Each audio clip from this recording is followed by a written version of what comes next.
Welcome to boost I species. आज हम लोग स्टार्ट करेंगे यूपी पीसीएस का जीएस पेपर 1 2023 का। सबसे पहले इस पेपर का स्ट्रक्चर समझते हैं। जैसा कि आप लोग को पता है, इस पेपर में भी सेम वैसे ही सेक्शन ए होगा और सेक्शन बी होगा। सेक्शन ए में 10 question, each question 8 marks, 125 word.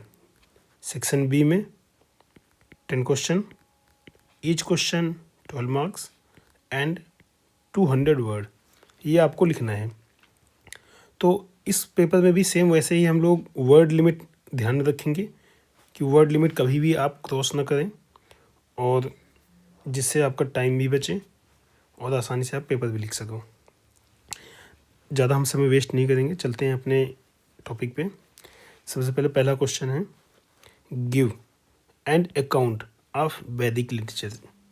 देखिए, इसमें वैदिक लिटरेचर को आपको अकाउंट करना है। तो सबसे पहले आप क्या कर सकते हैं, इसमें अगर कहीं भी ऐसा कोई टर्म आता है, किसी के बारे में पूछा जाता है, तो पहला काम आपको उसको डिफ़ाइन करने का है।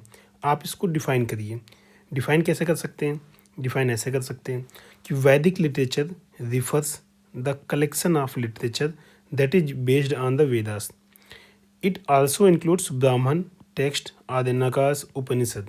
देखो, हो सकता है इसके और अलावा आपने वैदिक के बारे में कुछ पढ़ा हो सकता है किसी स्पेसिफिक फीचर के बारे में पढ़ा हो, तो आप ऐसे भी लिख सकते हो कि वैदिक लिटरेचर में कि वैदिक एज में वीमेन भी एजुकेशन लेती थी।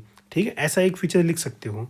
मतलब इन्होंने तो ब्राह्मण टेक्स्ट इनके बारे में बताया, आप वीमेंस के बारे में बता सकते हो, वीमेन और सोसाइटी के बारे में बताया गया है।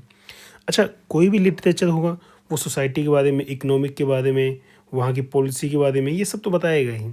तो आप बेसिक वो चीज़ लिख सकते हो। ठीक है, अब आगे क्या लिख सकते हो? जैसे कि आप लोगों ने पढ़ा है कि वैदिक लिटरेचर आपने कैसे पढ़ा है, टाइप ऑफ वैदिक लिटरेचर क्या है। एक श्रुति है, एक स्मृति है। इसको हम नहीं पढ़ रहे हैं क्योंकि बेसिक चीज़ है। एट प्रेजेंट वैदिक literature is only source that sets light on the oldest form of Hindu religion and is the oldest source of in the world. Okay, तो ये बेसिक इन्फॉर्मेशन आप इसको लिख सकते हैं। अब देखिए, सबसे पहला पॉइंट कि आप जो क्वेश्चन स्टार्ट करोगे तो उसमें इंट्रो को 10 to 15 वर्ड लिखोगे। 10 to 15 आराम से हो जाता है, ज़्यादा ही हो जाता है, इतना ही वर्ड लिखोगे। उसके बाद बॉडी पार्ट आपका 80 to 100 वर्ड रहेगा। इसके आसपास आपको बॉडी पार्ट रखना है। तो अब देखो, यहाँ पे जो बॉडी पार्ट है आपका 80 to 100 वर्ड है। आपको मतलब मिला जुला के 10 पॉइंट लिखने हैं, इससे ज़्यादा तो लिखने नहीं है। आपका एक पॉइंट क्या हो गया? अब आप इसमें ये लिख सकते हो, टाइप्स ऑफ वैदिक लिटरेचर, स्तुति, स्मृति। जैसा कि स्तुति के लिए बस एक लाइन लिखनी है, ज़्यादा नहीं। स्तुति means hearing and describe the sacred text which include Vedas, Brahmanas, Adinkas, Upanishad. It is considered reliable, containing regulation and indisputable truth. It is considered eternal. Okay. Word Smriti के बारे में देखते हैं। Smriti means to be remembered. जैसा स्मृति आपको पता है ना कि स्मृति मतलब कोई चीज़ आपको याद है या नहीं याद है, इसको स्मृति बोलते हैं। And that which is complementary and can change with the time.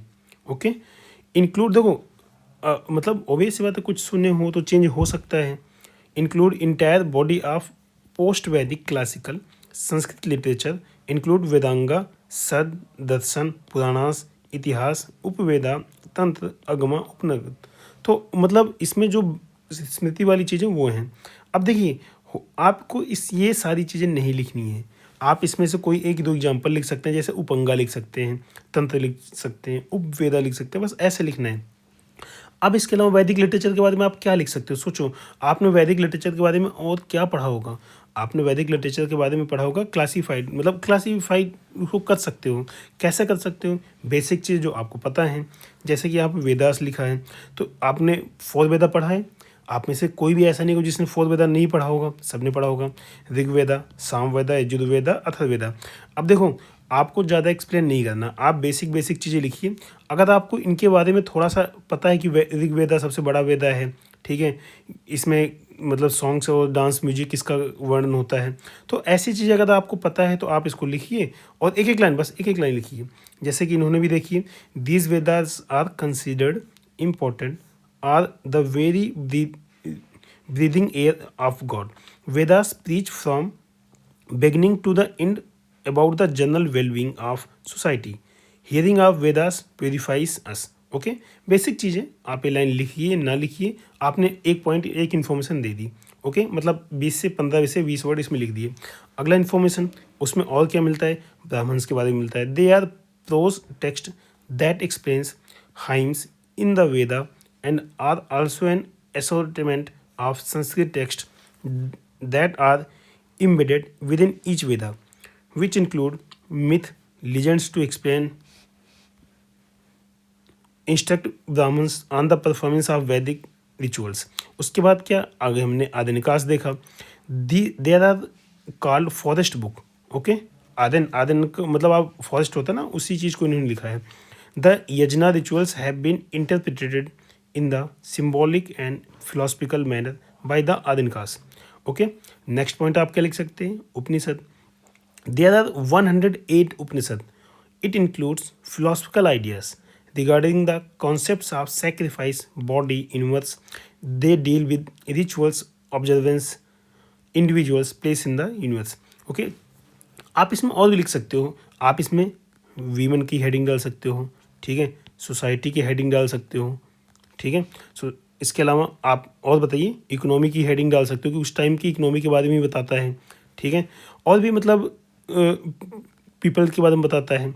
अब देखिए, इनके बारे में अगर आपने एक एक लाइन पढ़ा है तो आप लिखिए, सिंपल यही एग्जाम आपसे एक्सपेक्ट करता है। ऐसा नहीं कि आपने वेद पढ़ के आए हो और आप उसके बारे में डिटेल लिख पाओगे, ऐसा कोई नहीं करता है, ठीक है। देन आते हैं अपने कंक्लूजन की side. So it can be said that if the Samhita is liked to a tree, Brahmanas are its flowers and Aranyakas are its fruits yet not ripened, the Upanishads are the ripe fruit. Okay, मतलब ये conclusion type का है उनका, मतलब एक जो उसमें से परफेक्ट चीज़ निकलता उस टाइप का है। अब इसमें कंक्लूड करेंगे। 10 वैदिक literature is a large body of religious text composed of Vedic Sanskrit originating in the ancient India. Veda literature has been passed from one generation to another through oral transmission. Okay, oral transmission which have made important contribution in the development of civilization and culture. Okay, next question number 2. Write a note on the contribution of Sir Syed Ahmad Khan on modern education. ऐसे question आपके UPSC में भी आते हैं और UPPCS में भी आते हैं। ओके, तो ऐसे क्वेश्चन को आप टैकल करने के लिए रेडी रहिए। देखिए, ऐसे क्वेश्चन थोड़ा सा टफ हो जाते हैं अगर आप उस पर्टिकुलर पर्सन के स्पेसिफिक नहीं पढ़े हो। लेकिन एक बात हमेशा याद रखिएगा, अगर ऐसे क्वेश्चन आपके एग्जाम में आ रहे हैं तो आपको किसी भी पर्सन, कोई पर्सन आए, उसके बारे में कुछ चीज़ें पता होंगी, जैसे कि उसका पॉलिटिकल कंट्रीब्यूशन क्या होगा, सोशल कंट्रीब्यूशन क्या होगा, इकोनॉमिक कंट्रीब्यूशन क्या होगा, रिलीजियस आइडियोलॉजी कैसी है। अगर मॉडर्न इंडिया का है तो कांग्रेस के साथ रिलेशन कैसे थे, या किस पर्टिकुलर पॉलिटिकल पार्टी का था, या फिर ब्रिटिशर्स के साथ रिलेशन कैसे थे। तो आपको ऐसे 7 से 8 पॉइंट बना लेने हैं। अब देखिए, एक बहुत इंपॉर्टेंट पॉइंट, आपको स्पेसिफिक चीज़ें तो पता नहीं है और आपको ये पता है कि इंट्रो 1 मार्क का है, बॉडी पार्ट 6 मार्क का है और कंक्लूजन 1 मार्क का है।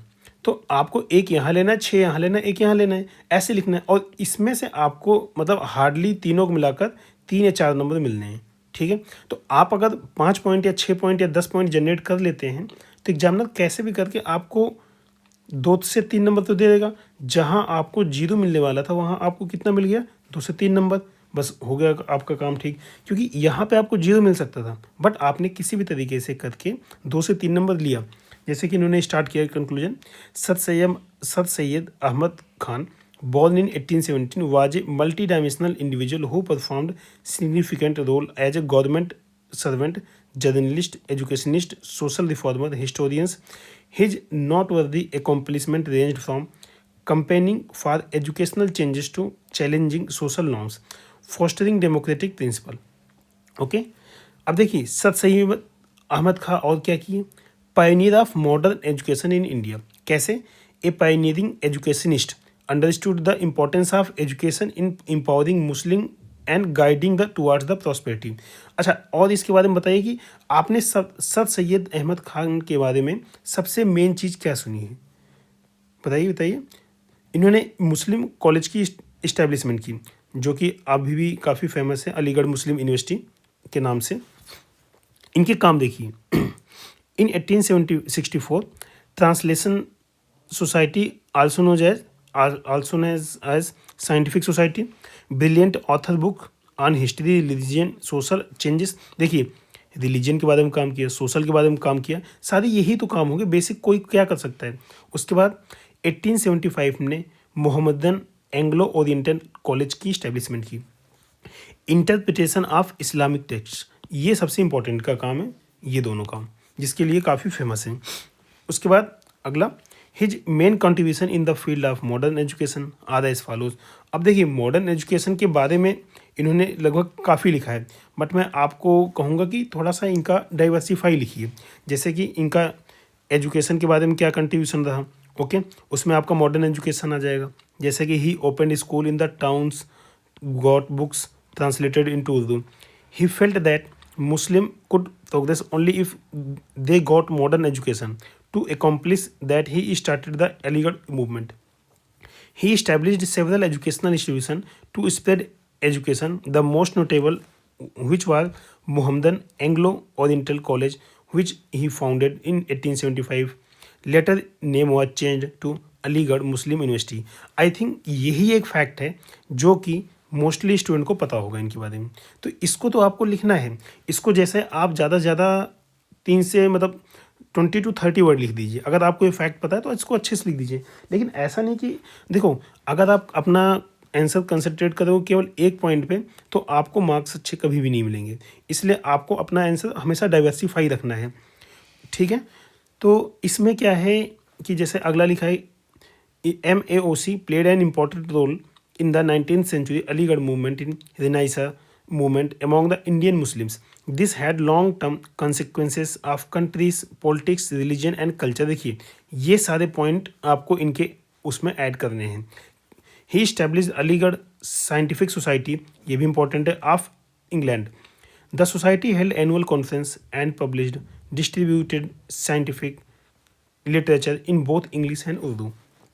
He understood that conservative Muslims' hostility towards modern science and technology would block socio-economic progress.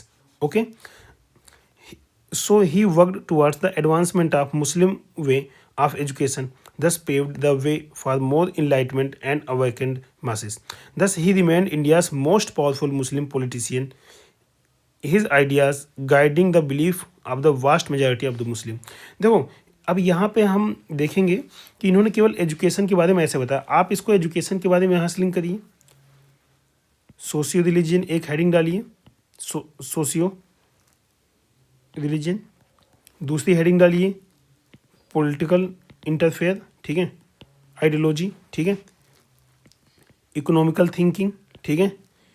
उसके बाद relation with Britishers, relation with Congress.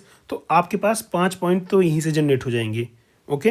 और 2 आपने ऊपर कर लिए तो आपके पास 8 से 10 पॉइंट जनरेट हो गए। अब एग्जामिनर आपको 4 से 5 मार्क्स क्यों नहीं देगा? क्यों नहीं देगा भाई? बिल्कुल देगा, क्योंकि आपने जनरेट कर दिए point, okay. Next, discuss the role of Sardar Patel in the unification of India after independence. देखो, ये क्वेश्चन स्पेसिफाइड हो गया। अगर वो पूछता सरदार पटेल के बारे में, तब आप सरदार पटेल के बारे में बेसिक चीज़ें लिखते। कैसे लिखते वो भी समझ लीजिए। अगर कोई भी पर्सनालिटी के बारे में क्वेश्चन आ रहा है तो एक बात हमेशा याद रखिए कि वो पर्सनालिटी सोशियो इकोनॉमिक के बारे में बोला होगा, पॉलिटी के बारे में बोला होगा, एजुकेशन के बारे में बोला होगा, रिलीजियस के बारे में बोला होगा, सोशल इंटीग्रेशन के बारे में बोला होगा, ठीक है। तो ये एक ऐसे बेसिक टर्म है जो वो बोला ही बोला होगा। तो आपको इससे रिलेटेड चीज़ें लिखनी है और इससे रिलेटेड आप आसानी से चीज़ें लिख सकते हो, क्योंकि देखो बेसिक चीज़ें आपको पता है ना, क्योंकि इतने दिन से आप पढ़ते हुए आ रहे हो, उनके बारे में पढ़ा है, उनके आइडियोलॉजी के बारे में पढ़ा है, तो वो चीज़ आप टैकल कर सकते हो। और ज़्यादा नहीं, आपको 8 से 10 पॉइंट जनरेट करने, क्योंकि इतने पॉइंट आप लिख सकते हो 125 नंबर में। तो स्टार्ट करते हैं। सरदार Vallabh Bhai Patel was the first home minister and deputy prime minister of India. He is recognized as the real unifier of the India for his colossal contribution to integrate and make India a united and independent union. देखो, आप ऐसे लिख सकते हो या इनकी एक information लिख सकते हो कि Sardar Patel was the iron man of the India, okay. या फिर ऐसा भी लिख सकते हो कि recently statue of the unity revealed on the name of the Sardar Vallabh Bhai Patel. तो इनको में कोई भी एक इन्फॉर्मेशन दे दो, दैट वाज सफिशियंट। ओके, आगे, the ideology is still reflected in the Atmanirbhar Bharat initiative which seeks to make India self-reliant. Okay, उसके बाद Sardar Patel played a key role in the integration of the about 565 मतलब 565 स्टेट इनटू इंडियन यूनियन। ये information सभी को पता होगी। Few state like Travancore, Hyderabad, Junagadh, Bhopal, Kashmir were averse to joining the states of India. Patel is worked tirelessly to build a consensus with the princely state, but did not hesitate in the employing method of साम दाम दंड भेद। ये आपको लिखना है, highlight करके लिखना है कि वो साम दाम दंड भेद को भी अपनाने में बिल्कुल भी हेजिटेट नहीं थे, उन्होंने मतलब अपनाया ही, no doubt. He had used force to annex princely state Junagadh ruled by the Nawab, Hyderabad by Nizam, both of whom had wished not to merge their respective state with the Union of India. उसके बाद following action were taken by the Sardar Patel to integrate these princely state. क्या action लिया? देखिए यहाँ पे जो उन्होंने action लिया है ना, वो इंडिविजुअल स्टेट के बारे में कैसा लिया, तो वो आपको थोड़ा सा एक्सप्लेन कर देना है।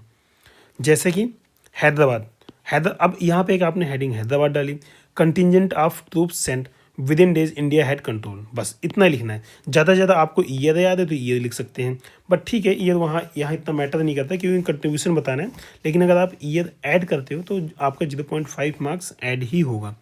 Next, Jodhpur wanted to join Kashmir offering several benefits to asset.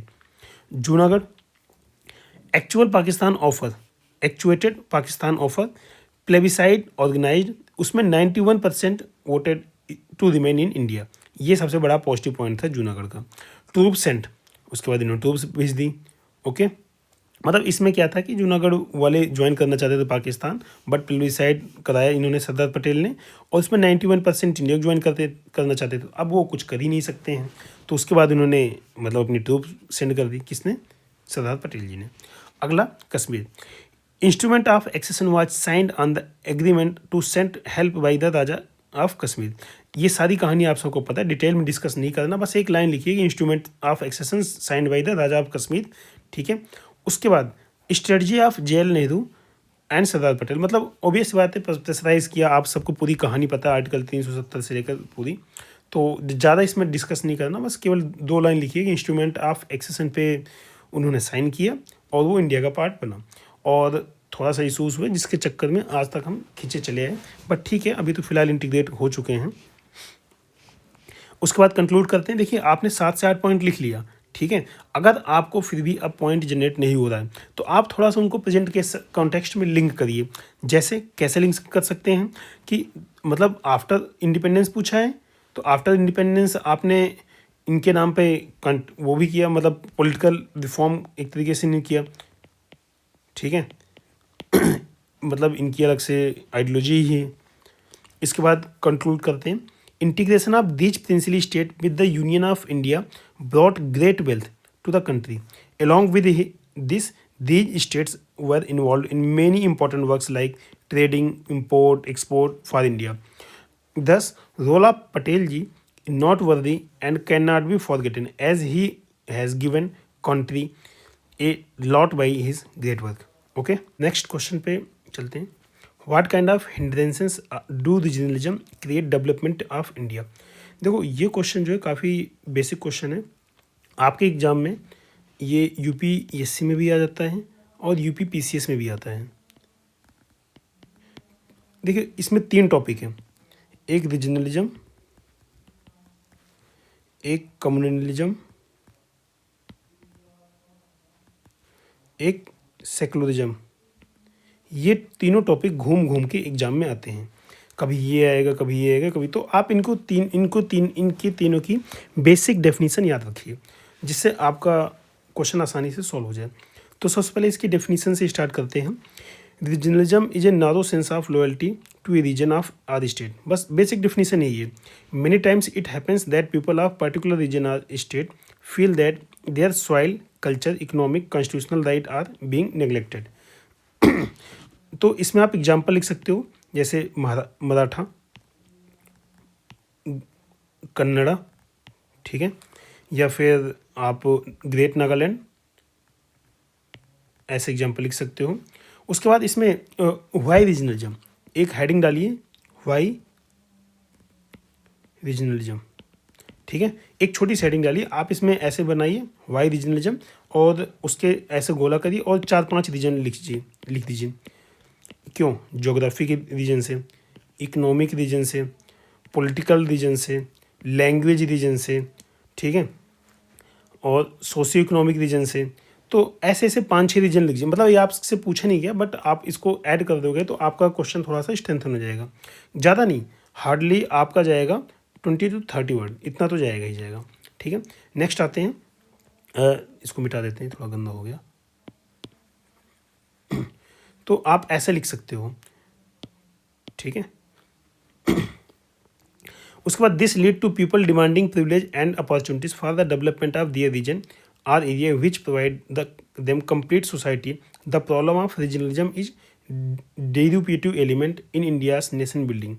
Regionalism can hinder the overall development of the country as sources attentions may be diverted to specific regions or issues, neglecting other important national issues and priorities. Main question क्या है? Hindrances पूछा गया, क्या hindrance create करता है regionalism? जैसा loss of cultural diversity, सबसे बड़ा इशू यही है कि आपकी जो कल्चरल डाइवर्सिटी आइडेंटिटी वो आपकी गायब हो सकती है। जैसे कि आप लोग को पता है कि इंडिया में कई सारी लैंग्वेज गायब हो चुकी हैं, जो कई सारे ट्राइब्स कई सारे लोकल लैंग्वेज बोलते थे, बट फिलहाल अभी तो नहीं है। पॉलिटिकल इनस्टेबिलिटी, ऑब्वियस सी बात है, जहाँ कहीं भी कुछ ऐसा इशू हुआ था, पॉलिटिकल लोग उसको फ़ायदा उठाने के चक्कर में रहते हैं।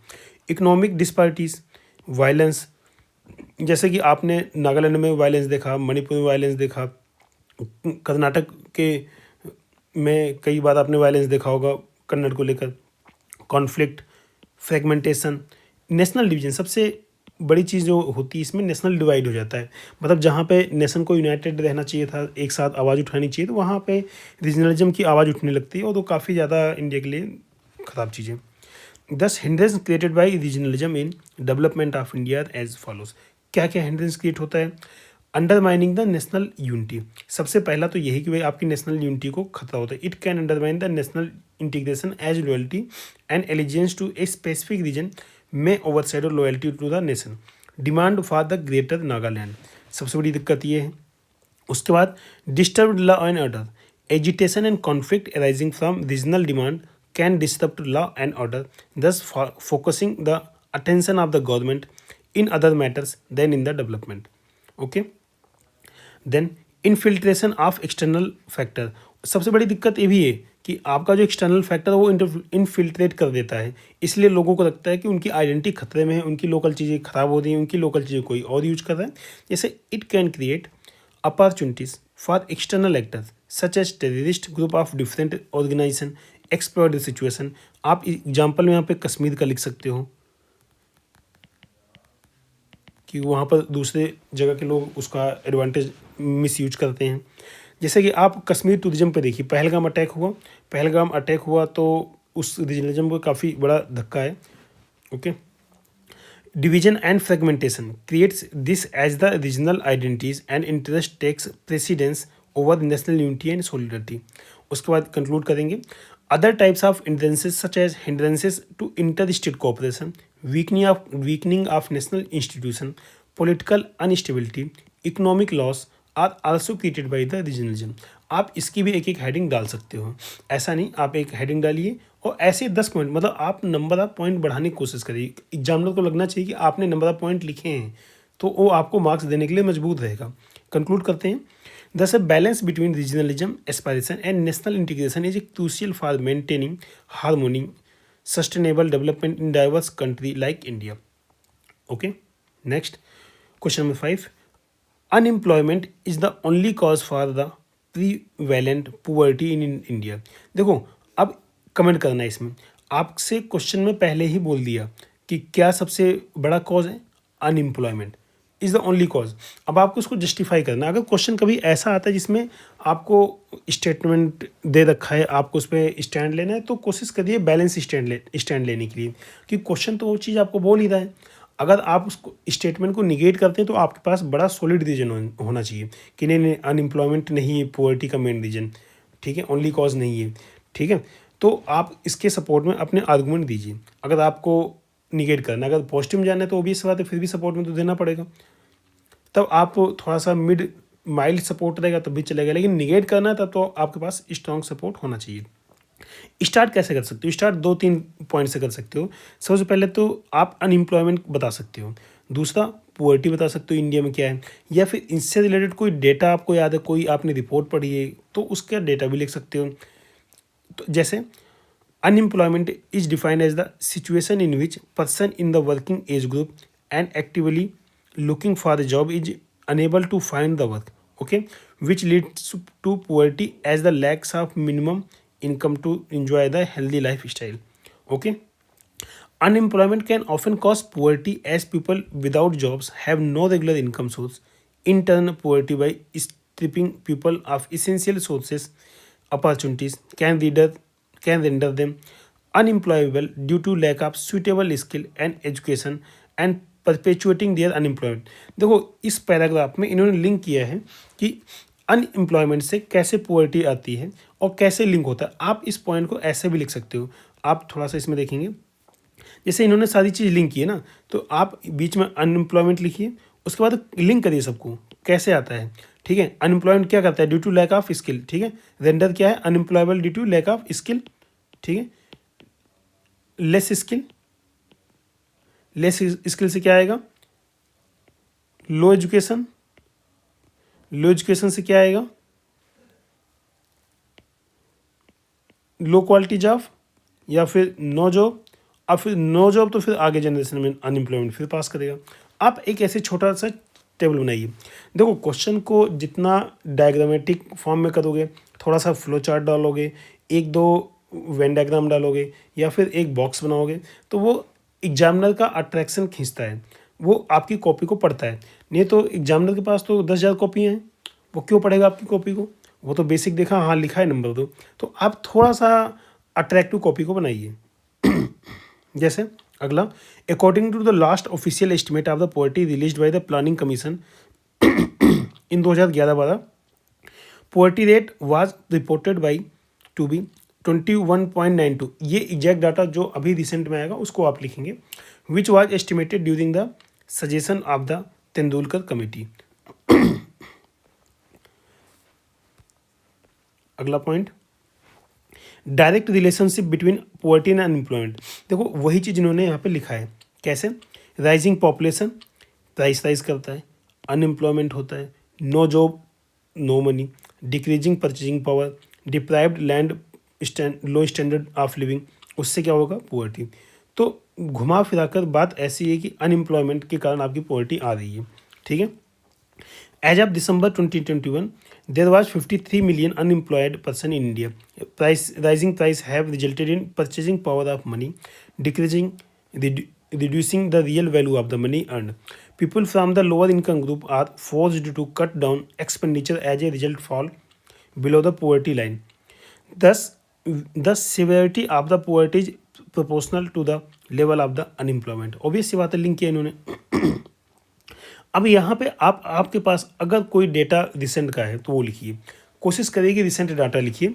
बेशक से अगर नहीं लिख रहे तो चलेगा, लेकिन रिसेंट डाटा लिखिए। लेकिन कई बार ऐसा होगा कि जो जैसे मान लीजिए इकोनॉमिक सर्वे, ये सारे आपको डेटा नया नया देते रहते हैं, बट अगर आपके पास जो कास्ट सेंसस है या फिर आपका सेंसस है, इसका डाटा तो पुराना है तो आप इस वहाँ से भी यूज कर सकते हैं।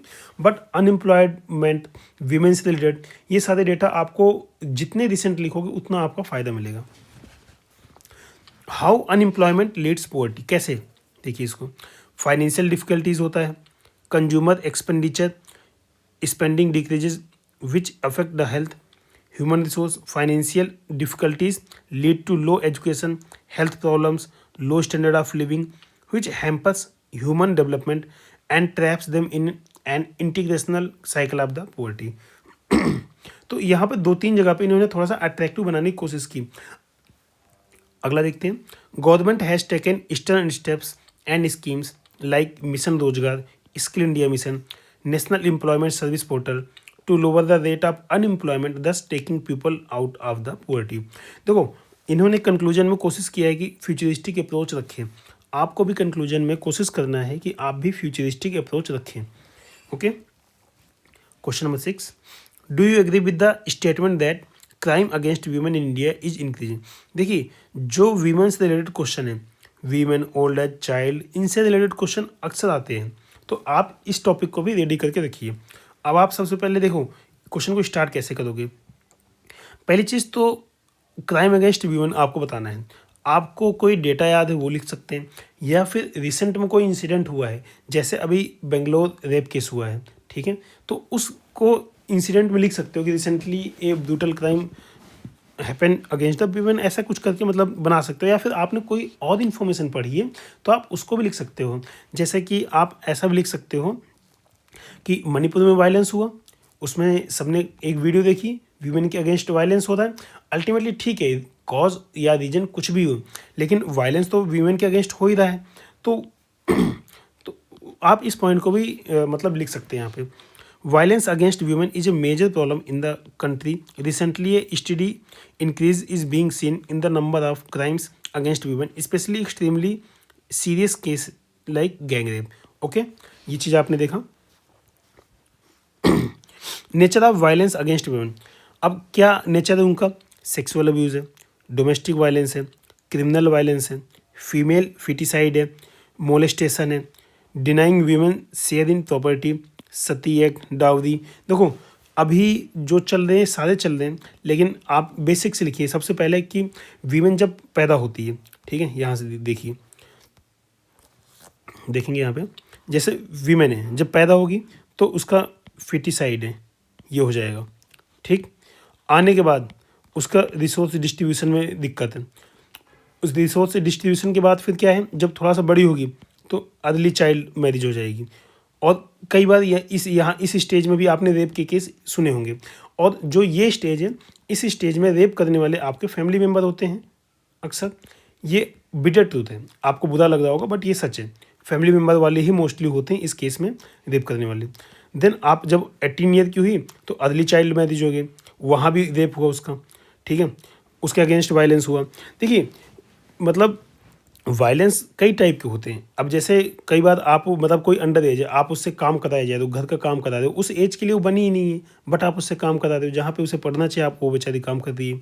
तो ये सारी चीज़ें दिक्कतें हैं, अभी भी सोसाइटी में है, बट ठीक है धीरे धीरे इसमें थोड़ा सा रिजॉल्व हो रहा है, बट दिक्कतें हैं अभी भी। तो आप ऐसे लिख सकते हैं। आप देखो ऐसे क्वेश्चन में क्या करो, बेसिक सोचो, आप जहाँ पे रहते हो उसके आसपास देखो कि वीमेन के अगेंस्ट क्या क्या प्रॉब्लम आ रही है, आप बेसिक वहाँ से पॉइंट जनरेट करके बिल्कुल लिख सकते हो। 8-10 पॉइंट तो आपके ऐसे ही हो जाएंगे। ये क्वेश्चन बहुत ही आसान क्वेश्चन है। According to national crime record bureau report, 3.29 lakh cases of violence against women were registered in the year 2015, 3.38 lakh cases in the year 2016, 3.60 lakh cases in 2017। At the same time figure increase to 4,28,278 in the 2021। तो आप देखो, आपको तो एक आध data याद होगा तो आप कोई एक डेटा कोट कर सकते हो, और ये डेटा आपको मैं रिकमेंड करूँगा वीमेन से, ओल्ड एज से, चाइल्ड से और LGBTQ से। ये डेटा आपके पास होना चाहिए अगर आप मेंस लिखने जा रहे हो, क्योंकि ये डेटा आप GS1, GS3, 4 इसमें भी यूज कर सकते हो, प्लस सबसे इंपॉर्टेंट आप ऐसे में यूज कर सकते हो। तो अगर आपके पास डेटा नहीं है तो आप अपने पॉइंट को सब्सिस्टेंस या जस्टिफाई कैसे करोगे, नहीं कर पाओगे, इसलिए वो डेटा आपको याद रखना पड़ेगा। अगला, major cause of violence against women क्या है, unequal distribution of power and resources between men and women, patriarchal mentality, lack of gender awareness, lack of equity and equality. आपको इक्विटी एंड इक्वलिटी पता होगा, नहीं पता होगा तो इसको पॉलिटी में हम डिस्कस करेंगे। Vulnerable to sexual violence due to exclusive dependence on the man. देखिए आज के टाइम पे वीमेन थोड़ा सा वर्किंग है, जॉब कर रही हैं, तो आपने देखा होगा डिपेंडेंस थोड़ा सा कम हुई है। अगर उनके अगेंस्ट वायलेंस होता है तो उसके खिलाफ बोलती भी हैं, और कई बार मतलब अपना सेल्फ डिपेंडेंट होने की कोशिश भी करती हैं। Stereotypes related to gender roles. Such causes accelerate the increasing rate of crime against women, but the government is working towards elimination of such causes by taking stern steps and scheme such as mission Shakti, Saheli, one stop centre, Nari Shakti bill, for equal representation, pink toilet, pink booth. अब देखो इस point पे आप कैसे integrate कर सकते थे polity को। जैसे कि इन्होंने कहा नारी शक्ति बिल, ठीक है, नारी शक्ति बिल पास हुआ, ठीक है, और कॉन्स्टिट्यूशन में 106th अमेंडमेंट पास हुआ है वीमेन के लिए। आप लिखिए, अगर आपके पास कोई पॉलिटी की इन्फॉर्मेशन है आप उसको इसमें सोसाइटी में डालिए, कोई सोसाइटी की इन्फॉर्मेशन पॉलिटी में डालिए। मतलब जितने भी आपके जीएस के सब्जेक्ट हैं आप उनको जितना इंटरलिंक करेंगे जीएस के सब्जेक्ट को उतना आपका मार्क्स इनहेंस होगा। क्योंकि एग्जामिनर को पता है कि बच्चे को इंटरलिंकिंग बढ़िया से पता है, किस सब्जेक्ट का यूज किस में करना है, ये चीज़ बहुत अच्छे से पता है। तो आप ऐसा करिए, बिल्कुल करिए। Some measures to can be taken to prevent violence against women are as follows. क्या है? Strengthening of laws, fast track court should be established, institution that raise voice against crime against women should be strengthened, not only women police station but women police officers should also be increased. So with the increasing awareness and proactive governance we have come to a position where increasing rate of women can be countered and position of women in the society can be strengthened. Okay, basic conclusion आप अपनी side से कोई आपको याद आए या कोई solution आए तो आप वो लिख सकते हैं। Okay, question number 7, oceans are the store house of resources, write a short note. Okay, अब हम ज्योग्राफी वाले क्वेश्चन पे आ जाते हैं। तो आप इसमें कैसे लिख सकते हो, कैसे डिफाइन कर सकते हो, कैसे स्टार्ट कर सकते हो। आप तो एक तो ओशियन को रिलेट कर दो रिसोर्सेज से, या फिर रिसोर्स की डेफिनेशन बता दो, या फिर रिसेंटली कोई ओशन में रिसोर्स मिला है तो आप उसके बारे में बता सकते हो। कोई रिसेंट की इवेंट हो जिसमें ओशन में रिसोर्स कोई मिला हो तो आप उसके बारे में डिस्कस कर सकते हो। जैसे कि एग्जाम्पल के लिए the oceans are the biggest store house of the minerals like metal, oil, natural gas and chemicals. The ocean providing oxygen and removing carbon dioxide from atmosphere does a very important role in supporting life on the earth. कैसे? Resources of the ocean क्या है? देखो ocean के पास बहुत सारे resource है, आपको सब कुछ पता है, बस मैटर ये कि आप उसको कैसे समराइज करके एग्जाम में उतार लो, इतना इतना मैटर है। जैसे मिनरल रिसोर्सेज किसको नहीं पता, सबको पता है, सच है साल्ट, पोटेशियम, मैग्नीशियम, लाइमस्टोन, ये सब मिलता है। Sand and gravel locally extracted for the use in construction, they are considered valuable and sand deposit for glass manufacturing and preparation of silicon metal. उसके बाद लाइमस्टोन एंड जिप्सम, ये भी आपको पता है, used for construction and other activities. Manganese nodules used to meet human needs, phosphorides, placer, gold, tin, titanium, diamond. Water resources play critical role in the earth water cycle, address the water scarcity। देखो कई सारे local area में या countries में ocean के कारण, जैसे India में ही आप देख लो वेस्टर्न मानसून आता है, ईस्टर्न मानसून आता है, इन सब का मतलब जो बेसिक रीजन है वो आपका कहीं ना कहीं से ओशन ही है। ये सारी चीज़ें आपने ज्योग्राफी में पढ़ रखी है। Marine life, diverse range of marine species which are vital for human consumption, fish, shellfish, seaweeds are example of valuable marine resources that support global food security. देखो उसके बाद आप ऐसे भी लिख सकते हो रिसोर्सेज में, आपका फूड भी तो एक रिसोर्स ही है ना। अल्टीमेटली ओशन एक बहुत ही बड़ा फूड का सोर्स है। कई सारी कंट्रीज लाइक जापान, उनका मेन ऑक्यूपेशन ये है कि फ़िशिंग करना, मतलब फ़िशिंग के बेस पे ही उनकी इकोनॉमी चल रही है। और भी जैसे चिली हो गया, पेरू हो गया, और जो ऐसी कोस्टल कंट्रीज़ है ना उनका मेन इकोनॉमी का सोर्स ही फ़िशिंग है। तो आप इसको फ़िशिंग को तो इग्नोर कर ही नहीं सकते हैं, वो भी उनके लिए एक रिसोर्स ही है। Oil gas, ocean are rich in oil and natural gas. आप वेनेजुएला को देख ही रहे हो कि ऑयल के ऊपर कितना कुछ हो जा रहा है। ट्रंप ने अटैक ही कर दिया पूरा वेनेजुएला पे, उनके राष्ट्रपति को किडनैप कर लिया। तो नो डाउट रिसोर्स बहुत बड़ा है ऑयल।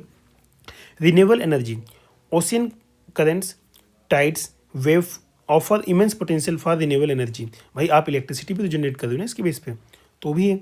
ठीक है, तो आपका बेसिक हो गया, क्या क्या मिलता है, रिसोर्सेज क्या है, बस इतना ही लिखना है, ज़्यादा नहीं, क्योंकि आपके पास वर्ड नहीं बचेगा ना। आपको 80 to 100 वर्ड ही लिखना है, इससे ज़्यादा लिखना। 80 to 100 वर्ड का मतलब होता है आपके पास 10 पॉइंट। 10 पॉइंट से ज़्यादा तो आप बिल्कुल भी नहीं लिख सकते हो। So ocean offers a abundant and valuable resources. However, it is essential to manage and conserve ocean resource sustainably. Okay. अच्छा, एक और पॉइंट इसमें बताऊंगा कि जैसे आपको सस्टेनेबल एसडीजी गोल याद है, ठीक है। एसडीजी गोल अगर याद है तो आप डेफिनेशन इस एसडीजी गोल से भी कर सकते हो कि ओशन के बारे में इस एसडीजी में बताया गया है। आप बताइए कमेंट करके कि ओशन के बारे में किस एसडीजी के बारे में बताया गया, आप क्या यहाँ पे लिख सकते हो। अपने माइंड को भी थोड़ा सा रिकॉल कराने की कोशिश करिए।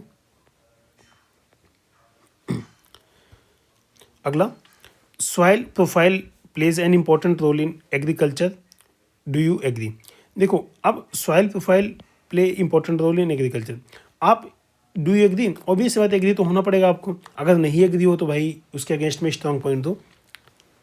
तो आप इसको स्टार्ट कैसे कर सकते हो, आप डिफाइन कर सकते हो सॉइल प्रोफाइल के बारे में कि कैसे, या फिर रिसेंटली कोई गवर्नमेंट ने जैसे सॉइल कार्ड वगैरह लॉन्च करते हैं ना, तो सॉइल कार्ड के बारे में पता हो, या फिर कोई नया केस स्टडी आई होगी, यहाँ पे सॉइल क्या टेस्टिंग हुआ, वहाँ की प्रोडक्शन बढ़ गई। अगर कुछ ऐसा है तो आप उसको भी लिख सकते हो, बट यहाँ पे इन्होंने देखते हैं कैसे स्टार्ट किया। A soil profile is important because it provides a snapshot of different layer of soil known as horizons and their characteristics. देखो, इन्होंने बेसिक चीज़ें बताई, जो चीज़ आपने पढ़ रखी बस उसी को जोग्राफिकल इन्फॉर्मेशन यूज किया है, जैसे कि हॉरिजन और दियर करेक्टरिस्टिक्स को बताता है सॉइल प्रोफाइल। द इंफॉर्मेशन दस becomes crucial for understanding the soil fertility, drainage, composition, potential uses for agriculture, construction, environmental conservation. उसके बाद अगले देखेंगे, by studying the soil profile, scientists, farmers and land managers can make informed decision about the land use, crop selection, soil management practices. Understanding the soil profile also helps in assessing the impact of human activity, natural process on the health and quality of the soil. Soil profile क्या है, आपको ये geography में लगभग सभी ने पढ़ा होगा, जैसे कि OABCR। ओ से इन्होंने ऑर्गेनिक को डिनोट किया, ए मतलब सरफेस वाली सॉइल, बी सब सॉइल उसके नीचे जस्ट जो नीचे इसकी लेयर काफ़ी ज़्यादा होती है, उसके बाद सी सब स्ट्रेटम और आर बेडरॉक। देखो, आपको इसको यहाँ पे डिफाइन नहीं करना है, आपको बेसिक लिखना है। आपको याद है, आपने लिखा, हो सकता है कि कोई एक आध दो भूल रहा हो, बट ठीक है। आप अगर ये डेनोशन भूल रहे हो तो आप ऐसे लिख दो, ऑर्गेनिक ऊपर होता है, देन सरफेस वाली होती है, देन सब सॉइल होती है, देन सब स्ट्रेटम होता है, नीचे बेडरॉक होता है। बेसिक ऐसा है, मतलब एग्जाम में क्या है, आपको प्रेजेंस ऑफ माइंड रखना है हमेशा, तो आप क्वेश्चन को आसानी से डील कर ले जाओगे। The soil profile is crucial in agriculture, क्यों क्रूशियल है, root development. Knowing the soil profile helps determine which crop are best suited for specific soil type, how deep the roots can penetrate for nutrient and water uptake. Example के लिए आप लिख सकते हो कि राजस्थान में मतलब ज्वार बाजरा ऐसी फसल होती है, एमपी में दाल ये सब होता है, गेहूँ होता है, यूपी में भी गेहूँ चावल ये सारा होता है। तो स्टेट की जैसी सॉइल है वैसी उसकी क्रॉप हो जाती है, क्यों, क्योंकि उसकी रूट उतनी अंदर जाती है, उसी के अकॉर्डिंग सब कुछ रहता है। न्यूट्रिएंट अवेलेबिलिटी नेक्स्ट है, understanding nutrient availability help farmer take inform decision. अगला, water holding capacity, soil porosity and texture affect water holding capacity which is crucial for irrigation management, drought resistance, pH levels. Maintaining appropriate pH for specific crop is essential for overall plant health. Aeration and drainage. These factors impact soil structure, affect root respiration, which is vital for healthy crop growth. Soil erosion. Understanding the soil profile help in implementing erosion control measures. उसके बाद conclude करते हैं, overall the soil profile is valuable tool for farmers and agronomist जो agriculture से related है, as it informs land management decision, help optimise crop productivity and contribute to sustainable agriculture practice. Okay, next question, throw the light on the Rohingya refugee in the South Asia. देखो, Rohingya refugee उस time पे काफ़ी ज़्यादा news में था, तो आपके exam में आया था। अभी तो फिलहाल रोहिंग्या पे क्वेश्चन नहीं आएगा, बट इसी तरीके से कोई और रिफ्यूजी आ जाएगा, रोहिंग्या नहीं आएगा तो अब बांग्लादेशी रिफ्यूजी के ऊपर आ जाएगी, क्योंकि बांग्लादेशी में अब बांग्लादेश में अभी आपको पता है कि कोई रियल गवर्नमेंट नहीं है, ओके, प्रॉक्सी गवर्नमेंट चल रही है, कोई न कोई दूसरा मतलब रूल कर रहा है, कंट्रोल किसी और के पास है, रूल कोई और कर रहा है, ऐसा चल रहा है। तो क्राइसिस आ सकती है, क्योंकि वहाँ भी मतलब हिंदू का जेनोसाइड हो रहा है, तो ये सारे इशू हैं, तो उस पर क्वेश्चन आप एक्सपेक्ट कर सकते हो।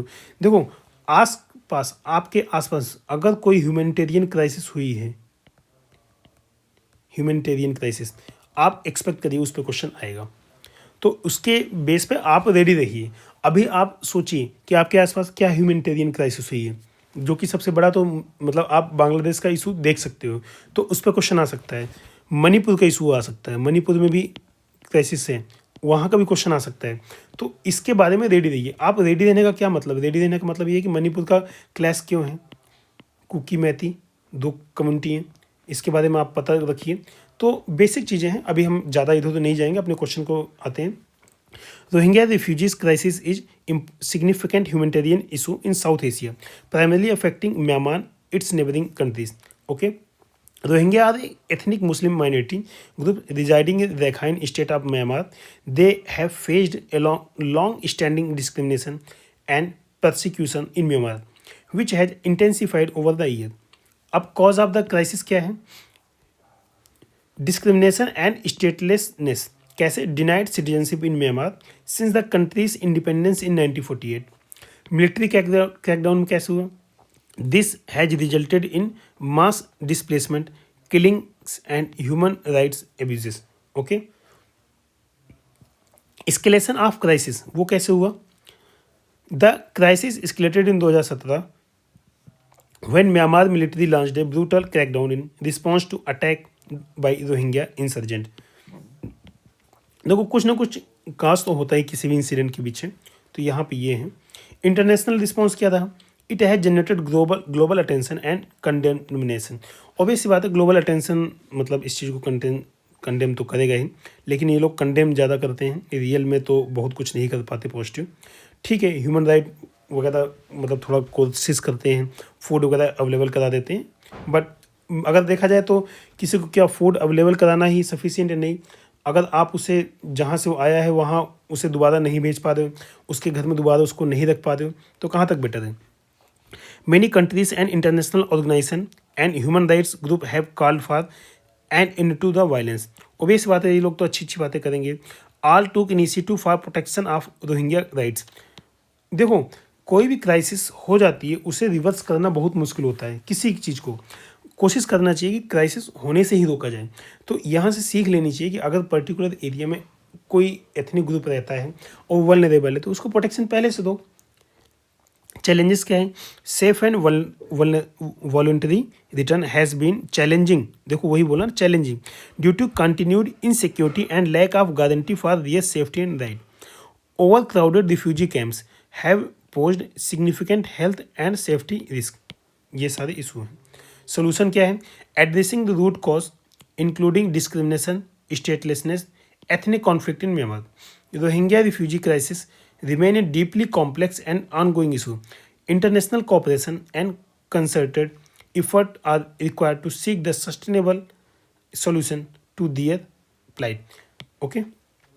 Write a short note on 9-degree channel and strategic importance. Question number 10.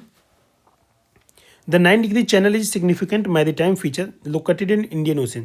देखो, अब यहाँ पर 9 डिग्री के बारे में आपको सही सही चीज़ें लिखनी पड़ेगी। आप इधर उधर की चीज़ें लिखोगे तो आपका अच्छा नहीं रहेगा क्वेश्चन। यहाँ पे सब कुछ बेसिक चीज़ें जो सही उसको बारे में लिखना पड़ेगा।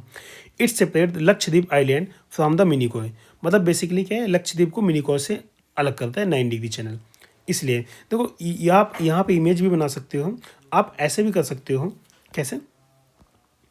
यहाँ पे लक्षद्वीप इंडिया दिखाया, ठीक है, लक्षद्वीप कहीं ईस्ट साइड है और यहाँ मिनिकॉय है, ठीक है, लक्षद्वीप को मिनिकॉय से अलग करता है, ऐसा दिखा सकते हो 9 डिग्री।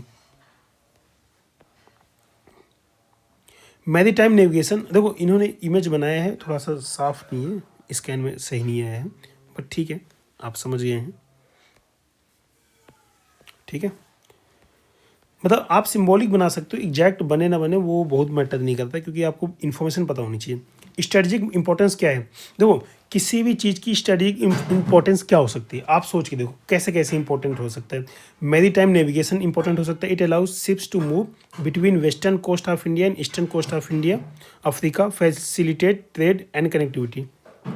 अगला point strategic location, it is vital for maintaining sovereignty over the Lakshadweep and Minicoy island. Defence, economic, यही सारी चीज़ें हैं ना। Transportation, research and rescue, scientific research, tourism, ये सारी चीज़ें, यही सारी चीज़ तो इंपॉर्टेंट है किसी चीज़ के लिए। स्ट्रेटजी क्या, यही सारी चीज़ इंपॉर्टेंट है। ठीक है भाई, क्या आप साइंटिफिक इनोवेशन या फिर साइंटिफिक रिसर्च को स्ट्रेटजिक नहीं, बिल्कुल होता है स्ट्रेटजिक। ठीक है। It allows for the surveillance and monitoring maritime traffic contributing to national security.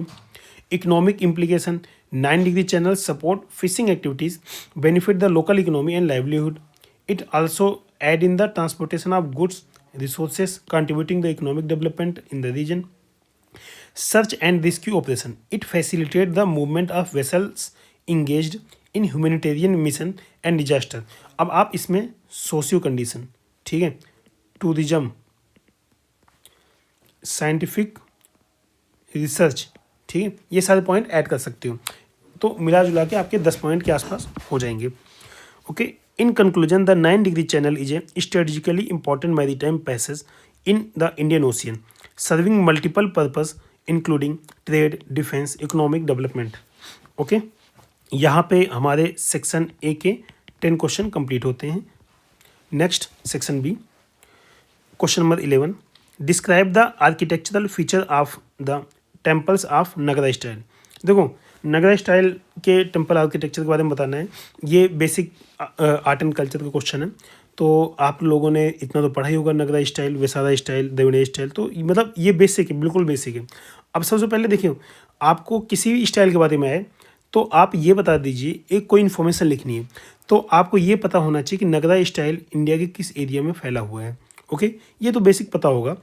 तो या फिर आप ये बता सकते हैं कि उसका फर्स्ट टेम्पल इमर्ज कब, किस सेंचुरी में हुआ, ठीक है, या फिर वो अपने किस सेंचुरी में पीक पे था। ओके, या फिर उसके किसी एक फेमस टेम्पल के बारे में बता दीजिए जो रिसेंटली इनोग्रेट हुआ हो, या फिर रिसेंटली किसी प्राइम मिनिस्टर ने वहाँ पे विजिट किया हो, ऐसे आप बता सकते हैं। जैसे कि from the 5th century AD onwards a distinct style of temple architecture developed in the northern part of the India known as the Nagara style. कहाँ पर डेवलप हुआ? नॉर्दर्न पार्ट में हुआ, नगरा स्टाइल उसको बोलते हैं। इसमें देखते हैं, देखो बेसिक आपको टेम्पल का एक आर्किटेक्चर पता होना चाहिए। जैसे कि आपको बेसिक ऐसे, ठीक है, आया, उसके बाद एक मंडप और उसके बाद प्लिंथ, तो ऐसे बेसिक चीज़ आपको पता होना चाहिए। मतलब मंदिर ऐसे बनता है, आपको पता होना चाहिए, क्योंकि आपके एग्जाम में आता है और इसकी प्रैक्टिस आप करके जाइए एग्जाम में, मैं आपको यही कहूँगा।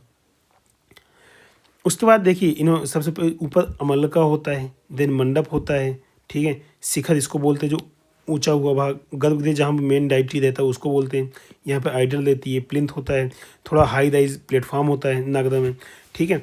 अब जैसे वाटर टैंक वगैरह होता है वो आपके द्रविड़ा में होता है, वो सारा डिफरेंस आपको पता होगा, उस पर हम नहीं जाएंगे।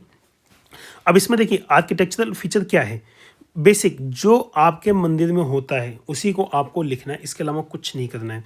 शिखर होता है, most prominent feature of the Nagara style is the beehive shaped town tower known the shikhar. Shikhar rises in the curvilinear, ठीक है। शिखर के ऊपर कलश भी होता है, आपने कलश भी देखा होगा, कलश भी आगे लिख सकते हो। उसके बाद mandapa, it serve as the entrance hall, it is often supported by the intricately carved pillars. उसके बाद garbhagriha, the inner most chamber of the temple is the garbhagriha, house of the principal deity, it is considered the most sacred part of the temple. Vimana, the superstructure of the temple including the shikhara is collectively referred to as the vimana. The vimana symbolize the abode of the deity and the intricately adorned with the sculpture. Amalka and Kalash, topmost part of the Shikhar adorned with a circular stone disc called the Amalka. एक कलश crowns of the Amalka representing cosmic energy. उसके बाद locational variation, the Nagara style exhibit regional variation. For example, temple in Orissa and Rajasthan may have distinct characteristics within the overarching the Nagara framework. Obvious बात है, मतलब क्या है कि ये आपका फार वेस्ट है, फार ईस्ट है, तो मतलब लोकेशन डिफर करने से तो फर्क तो पड़ ही जाता है, क्योंकि वहाँ पे कई सारे रीजन होते हैं, मतलब जो स्टोन की अवेलेबिलिटी कैसी है, ठीक है, लोकल कल्चर कैसा है, ये सारा चीज़ मैटर करता है। तो आपका ज्योग्राफी चेंज होगा, आपका लोकेशन चेंज होगा, तो टेम्पल तो आर्किटेक्चर तो चेंज हो ही जाएगा। Sculpture ornamentation. Richly decorated sculpture often depict various deities, mythical creatures, and scenes from Hindu epics. Panchayatan layout. Subsidiary shrines are arranged around the main shrine. Obvious बात है, आपने पंचायतन मतलब कुछ ऐसा, मतलब कुछ ऐसा देखा, मतलब 5 उसमें वो रहता है सीधा। Nandi mandapa feature separate structure dedicate to Nandi the bull associate with the lord Shiva. तो कौन नंदी मंडपा कोई ज़रूरी नहीं हो सकता है कि आपका कोणार्क सन टेम्पल वगैरह है तो वो नंदी मंडपा मिले नहीं मिले, कई सारे रीजन हो सकते हैं। So the Nagara style with its iconic shikhara and elaborate sculpture detail remain an integral part of the India's architecture heritage। आपका कंक्लूजन ओके होता है। देखो, अगर आपको इसके अलावा कोई नॉर्थ इंडिया के टेम्पल के बारे में स्पेशल फीचर याद आता है, आप बिल्कुल यहाँ मेंशन कर सकते हैं। Okay, next question number 12, underline ideological dimension of the uprising 1857। देखो, मैं देखता हूँ 1857 से रिलेटेड क्वेश्चन आपका प्री का भी पार्ट है, मेंस का भी पार्ट है, यूपीएससी का भी पार्ट है, और स्टेट पीसीएस, जितने भी स्टेट पीसीएस मैंने देखे हैं 1857 का क्वेश्चन आता ही आता है। तो आप इस चीज़ को अभी भी एग्जाम में एडिट कीजिए, ये मत सोचिए कि इस बार आया है तो अगली बार नहीं आएगा, ये हर बार आएगा। अगली इस बार यहाँ पे है, अगली बार 2024 में इसका क्वेश्चन आ गया था यूपी स्पेशल पेपर में, उसमें आपको यूपी के बारे में बताना है। भाई, जो 1857 की रिवोल्यूशन हुई थी उसमें मेनली कौन सा स्टेट था? यूपी स्टेट था। तो यूपी वाले तो इसको गांठ बांध ले भाई, इसको अच्छे से पढ़ के जाओ अगर आप अपने नंबर लूज नहीं करना चाहते हो तो। अब देखिए इंट्रोडक्शन कैसे करते हैं इसको। The revolt of 1857 was first expression of organised resistance against British East India company. V D. Savarkar referred it holy first national war of independence. Okay, अगला, the major ideological dimension of the uprising of 1857 are as follows. क्या है? Western civilisation. The rapidly spreading western civilisation in India was alarming concerns all over the country. Threat to various practices. The abolition of the practice like sati, female infanticide, the legislation legalizing widow remarriage were believed the threat to the established social structure. Christianity. An act in 1850 changed the Hindu law of inheritance, enabling a Hindu who had converted into Christianity to inherit his ancestral property. The people were convinced that the government has planning to convert Indians to Christianity. Even the introduction of the railways telegraph was viewed with suspicion. Obvious बात है, मतलब आपके लिए थोड़ी होता था, वो तो ब्रिटिश गवर्नमेंट की हेल्प के लिए होता था, चाहे रेलवे हो चाहे टेलीग्राफ हो। The railway revolt of 1857 eventually broke out over the incident of greased cartridge. Rumor spread that cartridge of new Enfield rifle were greased with fat of cow and pigs. ये सबसे बड़ा reason था उस time का। People revolted this new laws and act brought by the government were seen as infringement to the culture. Okay, मतलब ultimately आपके कई सारे इशू थे, बट मेन इशू तो यही था, काउ और पिग का fat. The revolt of 1857 was an unprecedented event in the history of British rule in India. It United दो in the limited way many sections of the Indian society for a common cause. Though the revolt failed to achieve desired goal, it sowed the seeds of Indian nationalism. Okay, यहाँ से over होता है। Question number 13, evaluate the role of Bismarck in the unification of the Germany. ये आपका world history से question है, world history का यहाँ पे क्वेश्चन है। देखो, वर्ड हिस्ट्री में आपको अगर मैं बोलूँ तो ज़्यादा कुछ नहीं पढ़ना है, आपको कुछ बेसिक चीज़ें ही पढ़नी है। वो कैसे? मतलब second world war, first world war, unification of the Italy मतलब बिस्मार्क, ठीक है।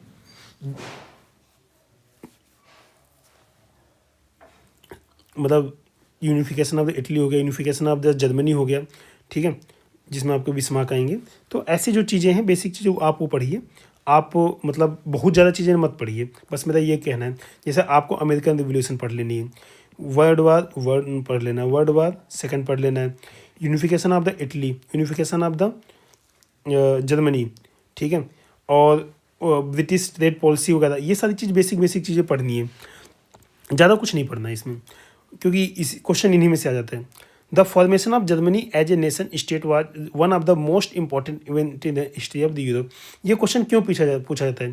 क्योंकि जो बिस्मार्क का काम जर्मनी के लिए था, वही पटेल जी का काम इंडिया के लिए था, तो इसलिए क्वेश्चन पूछा जाता है।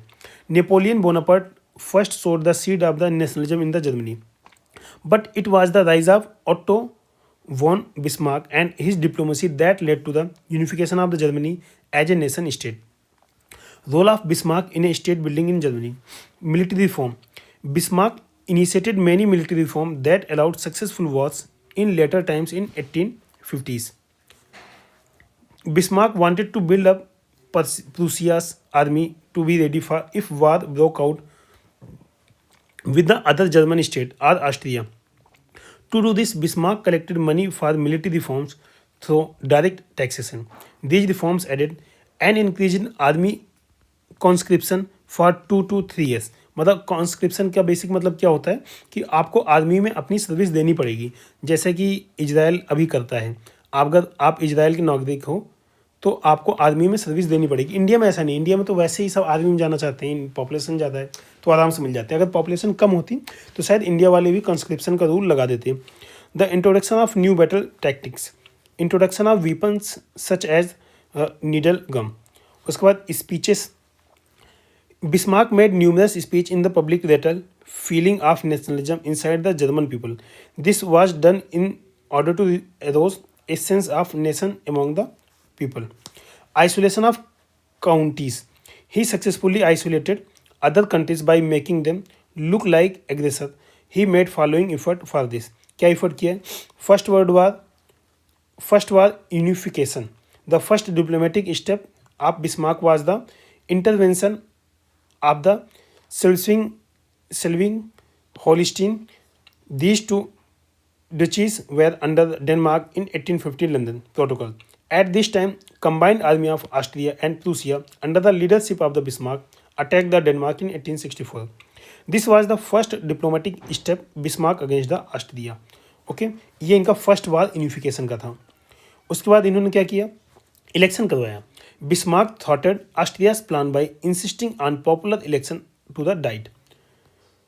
Bismarck successfully ruined Austria's plans. Okay, second war of unification कैसे इन्होंने किया? Bismarck declared war against Austria in 1866. This war led to the defeating of neighboring states of Austria like Benakia, Saxon, etc. Then Austria. To isolate Austria, Bismarck built up alliance with other major powers जैसे रसिया, France, Italy, तीनों की उस time पे unity अच्छी थी। The Treaty of Cologne and formation of Germany started by expelling Austria from the Germany. France had watched Prussia's growing power with the alarm. France was heavily defeated in Franco-Prussia War. The circumstances leading to the war caused the support to the Prussia by southern German state. Okay, in the build-up to the war, southern Confederate German state voluntarily joined Prussia in controlled northern Germany Confederation. Germany was now unified. Okay, तो basic ये था, मतलब इसमें कई सारी चीज़ें हैं। उन्होंने अलायंस भी बनाए और एक्टिव पॉलिसी भी अपनाई, ठीक है। So Bismarck had played a major role in unification and nation building of Germany through his policies, reform and speeches. आप ऐसे भी कर सकते हो, बता सकते हो कि बिस्मार्क को इंडिया का मतलब सेम रोल वही यूनिफिकेशन का था जो इंडिया में सरदार वल्लभ भाई पटेल जी का था, ठीक है। ये आप इंटो में लिख सकते हो इस पॉइंट को, अगर कुछ आपको याद नहीं आता। Okay, question number 14, how did Indian culture affect the world during the corona pandemic period. देखो, अगर कोई रिसेंटली इवेंट घटित हुई है तो उस पर क्वेश्चन आने के चांस होते हैं। ये तो 2020 का इवेंट है कोरोना, बट पेपर तो 2023 का है, तो 1-2 साल के आसपास का है, तो क्वेश्चन तो आ ही सकता है। COVID-19 has caused a serious impact on almost every society of the earth. Despite supposed massive progress in the scientific realm, it has brought this world to its knees.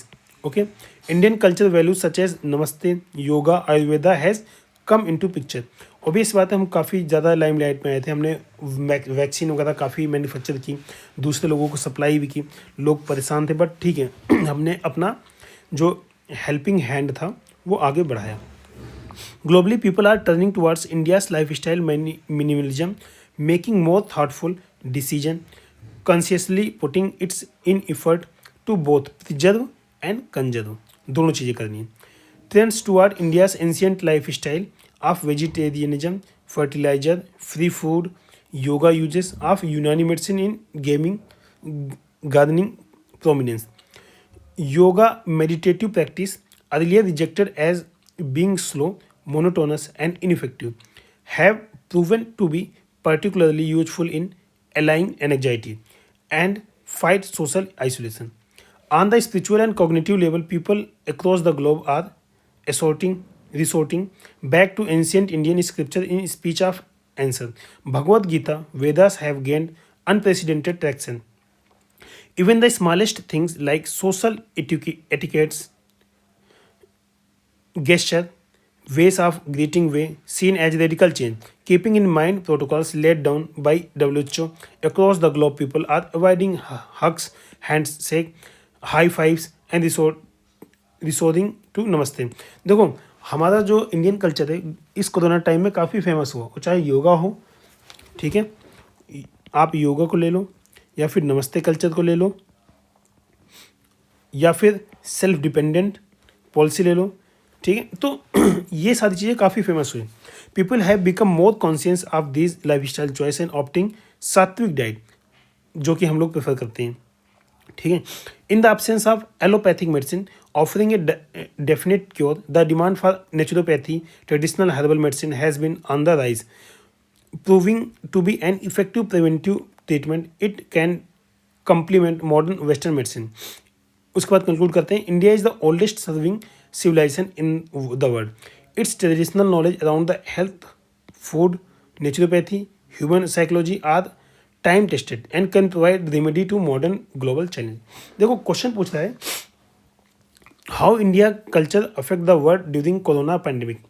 कैसे अफेक्ट करता है, ठीक है. तो इन्होंने जो पॉइंट लिखा है इसको आप पॉइंट वाइज लिखिए. पॉइंट वाइज आपके मार्क्स ज़्यादा बढ़ते हैं. आप इसमें हेडिंग क्या डालेंगे, आप इसमें हेडिंग ये डालिए, क्वेश्चन का पॉइंट उठाइए, how did Indian culture affect the world during the corona. तो आप लिखिए Indian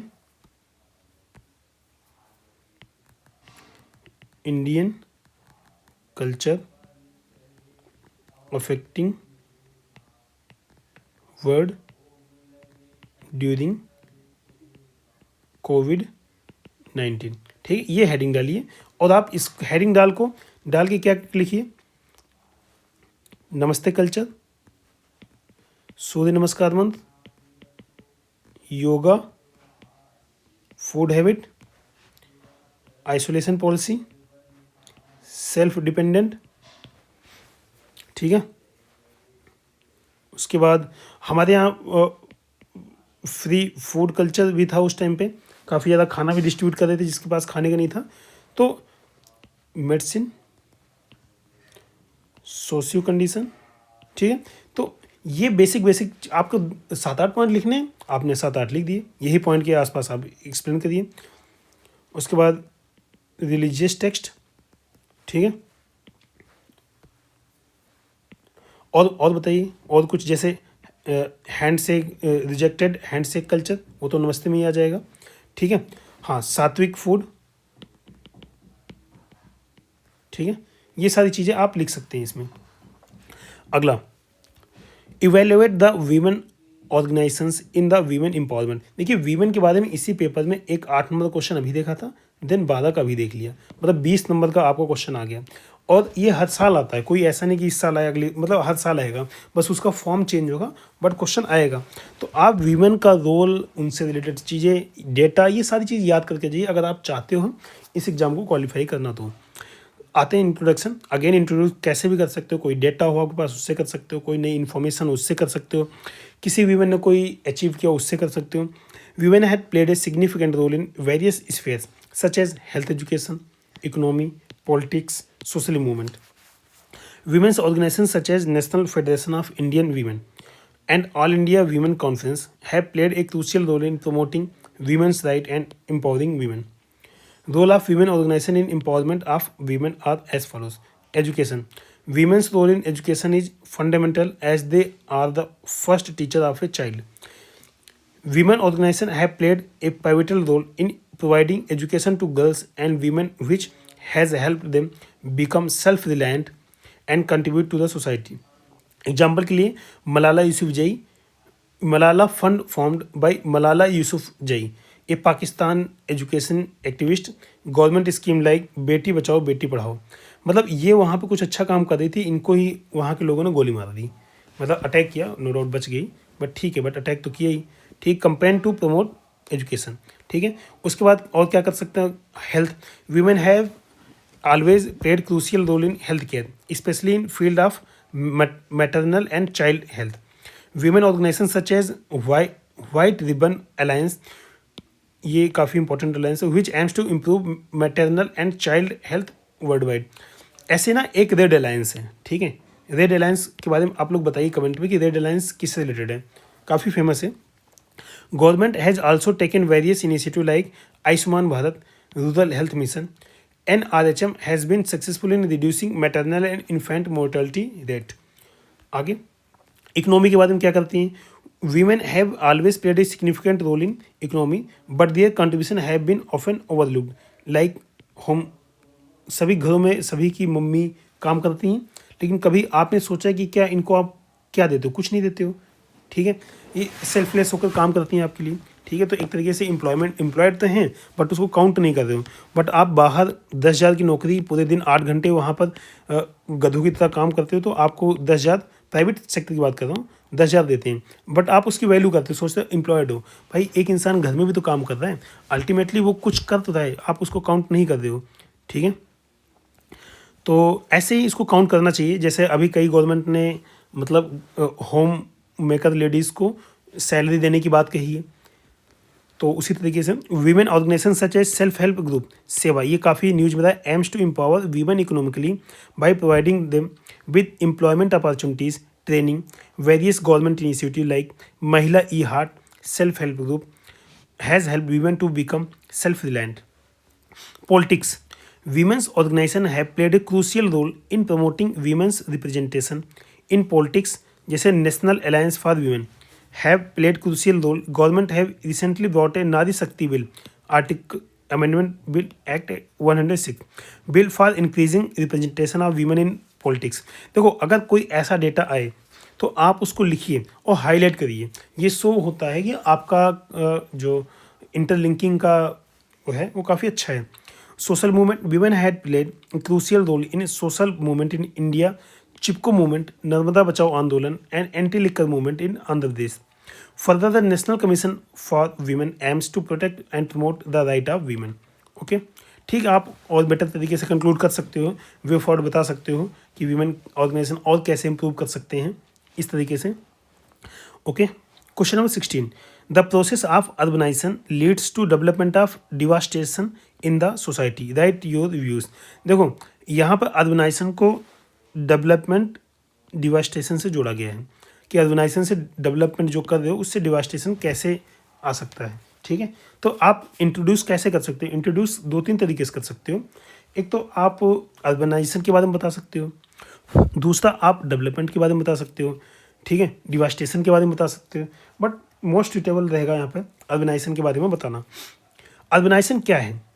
urbanisation is a process of societies transformation from predominantly rural to predominantly urban population. Urbanization is one of the most common characteristics of economic development.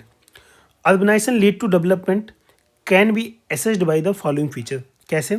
Economic growth से, ठीक है, economic growth, rapid industrialization result in the मतलब in the development and establishment of many industrial cities together with manufacturing unit and ancillary service sector growth which in turn lead to development of the people.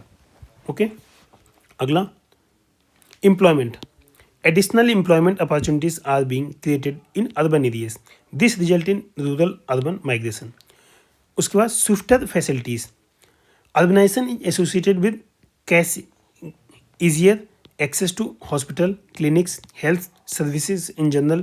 Living in proximity to these services result in improved emergency. Obvious सी बात है, आपके पास सारी services आसानी से होगी, चाहे वो education की हो, हेल्थ की हो, ठीक है, और सोशल सर्विसेज हो, ठीक है, अब मॉल वगैरह हो गए, ठीक है, और गवर्नमेंट एक्सेस हो गया, ठीक है, सारी चीज़ आसान हो जाती है। Modernization and change in attitude, urbanization result in change in the attitude and mind of urban people resulting in modernization, मतलब उनको मॉडर्न माना जाता है, बट ठीक है, ऐसा नहीं है, जो जहाँ पे अगर वो खुश है तो अच्छी चीज़ है। Access to information, it results in easier access to resources of information such as radio, television. For instance, women living in towns, cities are more likely to be informed about family planning, which result in reduction in family size and less frequent childbirth. Urbanization lead to devastation can be accused from following feature. क्यों, मतलब कैसे, मतलब devastation, पहले इन्होंने बताया कि urbanisation development कैसे है, अब ये बताएंगे अर्बनाइजेशन डिवास्टेशन कैसे है। यहाँ पे आपके पास लिखने के लिए 160 से 180 वर्ड थे, ठीक है, मतलब मान के चलिए 160 वर्ड तो आपके पास थे ही, अगर कोई इंट्रो कंक्लूजन कम लिखता है तो 160 वर्ड में आप कोशिश करिए 7 से 8 पॉइंट आप डेवलपमेंट को दीजिए और 7 से 8 पॉइंट ही आप डिवास्टेशन को दीजिए, इससे आपको क्वेश्चन कंप्लीट होता है। और लास्ट में 1 या 2 लाइन में अपना कंक्लूजन दिया कीजिए कि आप किसको सपोर्ट करते हो। वैसे ऐसे केस में किसी को सपोर्ट नहीं करना चाहिए, दोनों अपनी जगह इंपॉर्टेंट है, बट डिवास्टेशन को तो बिल्कुल आप सपोर्ट नहीं कर सकते हो, बट डेवलपमेंट को तो सपोर्ट करना पड़ेगा। लेकिन ऐसा नहीं है कि आप केवल डेवलपमेंट को ही सपोर्ट करो, नेचर को प्रोटेक्ट ना करो, तो बैलेंस अप्रोच रखनी है। Congestion in the urban areas, growing urbanization is largely responsible for this. Too much congestion has resulted in problems such as traffic jams. लोग जैसे दिल्ली जैसी सिटीज़ को देखिए, दिल्ली हो गया, मुंबई हो गया, बेंगलोर हो गया, जहाँ पे 5-5 घंटे केवल ट्रैफिक ही रहता है, मतलब आप 5 घंटे से ट्रैफिक में खड़े हो, कुछ नहीं कर रहे हो, you are just standing in the traffic jam. Example भी लिख सकते हैं, low quality of life, too much population creates urban chaos related to housing, education, medical facilities, slum growth, unemployment, violence, overcrowding. All of these would lead to deterioration in quality of the human life. Example के लिए आप एक एक city के नाम देते जाइए ना, जैसे यहाँ पे आप ऊपर आपने दिल्ली दे दिया, यहाँ पे आप मुंबई दे दीजिए, ये सारी समस्या मुंबई में भी है। Loss of productivity in rural areas, large scale migration of the active population from rural areas would result in loss of productivity in rural areas leading to poor condition in the village economy. Obvious बात है, लोग यहाँ पे आ जाएंगे तो वहाँ पे काम कौन करेगा। उसके बाद excessive population, pressure and over growing slums, there are about 13.7 million slum household in the country, settling a population of 65.4 million people across the country.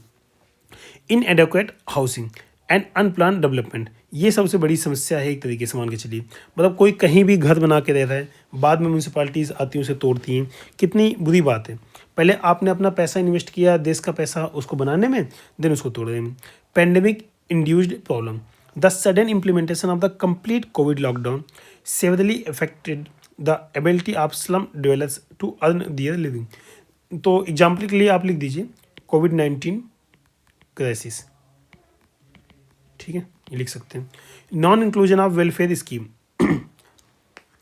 उसके बाद कंक्लूजन क्या है, integration of inclusive urban development should be done, citizen participation and strategic thinking and investment should be done in planning urban development.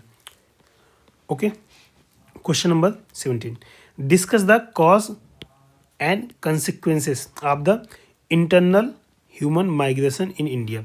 देखो, migration एक बहुत बड़ा issue है। ये आपका जीएस पेपर 1 और जीएस पेपर 3 में अक्सर पूछा जाता है। कई बार आपका मतलब आप इसको एथिक्स से रिलेट कर सकते हो माइग्रेशन को। Internal human migration is human migration within a country. Obvious सी बात है, अगर इंटरनल है तो आपका देश के अंदर रहेगा, एक्सटर्नल है तो देश के बाहर रहेगा। इंटरनल माइग्रेशन कॉज, अब देखो इन्होंने कॉज पूछा है, डायरेक्ट हिट करिए, कॉज लिखिए, ठीक है। अगर आप कुछ ऐसा बनाते हो ऐसा करके, ठीक है, तो एक तरीके से एग्जामिनर का माइंड अट्रैक्ट करते हो कि एग्जामिनर आपका देखे कि हाँ भाई आपने कुछ लिखा है, आपने कुछ बनाया है। Travel for education, economic improvement, natural disaster, उसके बाद सिविल डिस्टर्बेंसेस, ठीक है। इसके बाद इसके अलावा कई सारे और भी रीजन रहते हैं, जैसे आपका हेल्थ एजुकेशन है, हेल्थ फैसिलिटीज़, ठीक है। उसके बाद बेटर लाइफ एक्सपेक्टेशन, ठीक है। जैसे यूपी में लोग लखनऊ की साइड भाग रहे हैं, इलाहाबाद के प्रयागराज की साइड भाग रहे हैं, बनारस की साइड भाग रहे हैं, गोरख मतलब लोग चाहते हैं कि उनकी लाइफ स्टाइल अच्छी रहे और वो सिटीज़ एरिया में रहें। तो ये सारी चीज़ें हैं। कॉज फॉर इंटरनल माइग्रेशन क्या है? Economic factor, these relate to the labour market of a place, the employment situation and overall state of the economy. Two factors are mainly responsible for migration, push and pull. पहले push factor क्या है? Unemployment or lack of employment opportunity, rural poverty, unsustainable livelihood. Pull factor क्या है? पुल factor मतलब जो आपको खींचे, push मतलब आप जिसके लिए जाने में मजबूत हो जाओ। पुल फैक्टर क्या है? Job opportunities, industrial innovation and technical advantage, pursuit of the specialized education.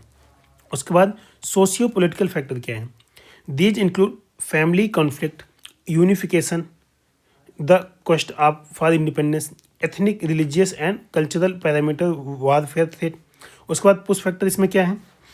Political instability, safety and security concern, slavery and bounded labour.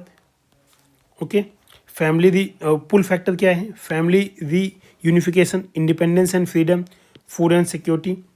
Ecological factor में क्या है? It include environmental factor such as climate change, availability of natural resources. Push factor इसमें क्या है? Climate change हो गया, ठीक है। Crop failure and scarcity of the food, ये पुश मतलब आपको जाने के लिए मजबूर कर रहा है।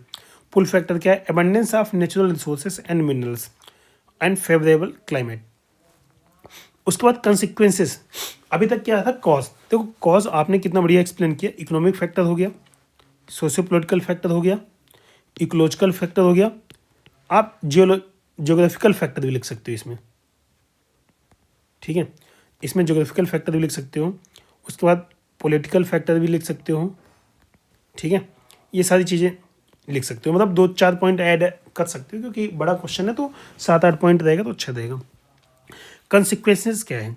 Economic impact, migration could affect the overall economy of the city through remittance. Social impact क्या है? Internal migration in social sphere creates diversity which is healthy for a city, but it can also pose a risk to social cohesion, culture and tradition. It can also lead to social tension associated with xenophobia, okay, and discrimination. ये बड़ी दिक्कत है आज के time पे, xenophobia बहुत से लोग को है।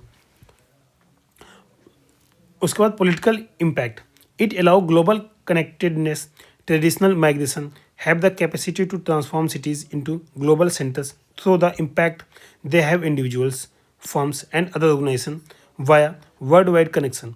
This help political maturity in the nation. Conclude करते हैं, migration may be due to various socio-economic and political factors, but it act as a tool that lead to reduction of inequalities and gap between rich and poor. It allow many to raise their standard of living, but unsustainable migration is threat to countries' urban health. What is required is development of rural areas to check the massive migration. देखो जहाँ कहीं भी balance development होता है, development वो हमेशा sustainable होगा, ठीक है। अगर आपका बैलेंस नहीं है तो ऑब्वियस सी बात है, कोई एक साइड ज़्यादा डेवलप कर रही है, एक साइड कम डेवलपमेंट कर रही है, तो वो हमेशा हार्मफुल रहेगा आपके लिए, okay. Question 18. Discuss the relationship between El Nino and South East Monsoon in India, its impact on agriculture.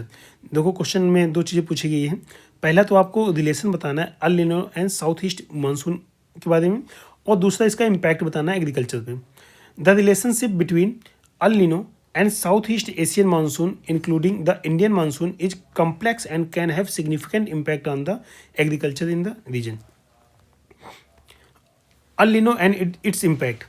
El Nino is a climate phenomena characterized by the warming of the sea surface temperature in the central eastern equatorial Pacific Ocean. It occurs irregularly, typically 2 to 7 years, and can disrupt global weather pattern. During El Nino, there is a weakening of the water circulation, which can influence atmosphere condition across the Indian Ocean and Indian subcontinent. Influence and Indian monsoon कैसे करता है, मतलब देखो El Nino में क्या होता है basically, मतलब ये इंडिया है, ठीक है, ये ऑस्ट्रेलिया का कोस्ट है, ठीक है। देखो नॉर्मली केस में क्या होता है, जो हाई प्रेशर होता है ना, हाई प्रेशर मतलब अभी यहाँ पे लो प्रेशर समझिए। देखो हाई प्रेशर के केस में टेम्परेचर आपका लो होता है, ठीक है, और लो प्रेशर के केस में टेम्परेचर आपका हाई पे होता है। तो नॉर्मली यहाँ पे आपको इस एरिया में हाई प्रेशर मेंटेन करके रखना है, लो प्रेशर मेंटेन करके रखना है। लेकिन जब आपका ये रिवर्स हो जाता है, हाई प्रेशर हो जाता है, ठीक है, तो उस केस में आपका अल नीनो होता है। आप यहाँ पे डायग्राम यूज कर सकते हो, ठीक है, पेरिवियन कोस्ट बना सकते हो, ऑस्ट्रेलियन बना सकते हो और इंडियन को बना सकते हो। तो बेसिकली दिखा सकते हो, क्योंकि ज्योग्राफी का कोई भी क्वेश्चन आए तो आप उसमें कोशिश करिए डायग्राम को यूज करिए, उससे आपको क्वेश्चन इनहेंस होता है। El nino tends to have weakening effect on the Indian monsoon. It disturb the normal east to west movement of the moist air, leading to altered rain patterns in India. El Nino is associated with the reduced rainfall in the many parts of the India, including the traditionally rain-fed agriculture region. This can result in drought condition and water shortage. देखो अगर इस area में Australia के आसपास यहाँ पे मतलब normally ला नीना रहता है, बट अगर यहाँ पे हाई प्रेशर होगा तो टेम्परेचर लो होगा, ठीक है। हाई प्रेशर होने के कारण एयर यहाँ पे ऊपर नहीं जाएगी, नीचे जाएगी, ठीक है। तो नीचे जाएगी तो जो मानसून ऐसे जाना चाहिए वो ऐसे चला आएगा, ठीक है, और उसके कारण जो यहाँ पे वाकर सेल बनता है वो डिस्टर्ब होगा, और उसके कारण आपका जो इंडियन मानसून है वो भी डिस्टर्ब हो जाएगा। बेसिक सी बात ये है, और ये हर 2 से 7 साल पे होता है। उसके बाद इम्पैक्ट ऑन द एग्रीकल्चर। देखो इम्पैक्ट एग्रीकल्चर पे तो आप बहुत अच्छे से लिख सकते हो। यहाँ पे delayed monsoon onset, later or erratic monsoon can affect the sowing of the crops as farmer rely on timely rains to prepare their field. India में तो भाई यही है, अगर आपका मानसून नहीं आया तो आपका एग्रीकल्चर बैडली डिस्टर्ब हो जाएगा। Reduced rainfall, the reduced rainfall during an El Nino year can result in lower soil moisture and inadequate irrigation. This can lead to crop stress, reducing yield and even crop failure. Increased temperature. El Nino is associated with higher temperature, which can exacerbate water stress on crop and contribute to heat stress related damage. Pest and disease. El Nino can create favorable condition for proliferation of pest, disease and further impacting agriculture productivity. अभी देखो केवल इसका agriculture पे impact नहीं है, आपके migration पे भी, migration and adaptation.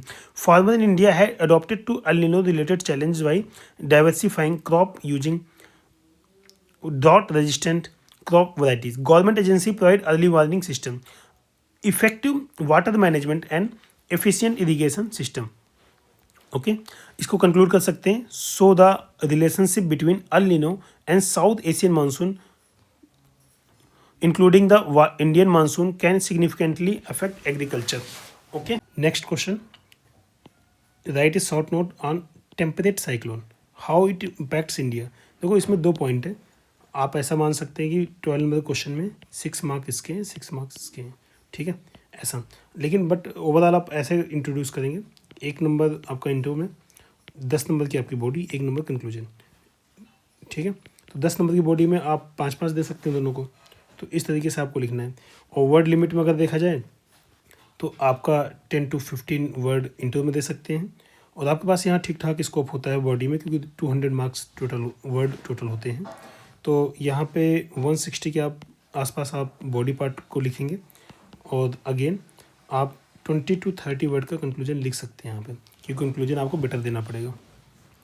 A temperate cyclone is an extra tropical cyclone that occurs in mid latitude where temperature difference between the equator and poles are more moderate than in the tropics.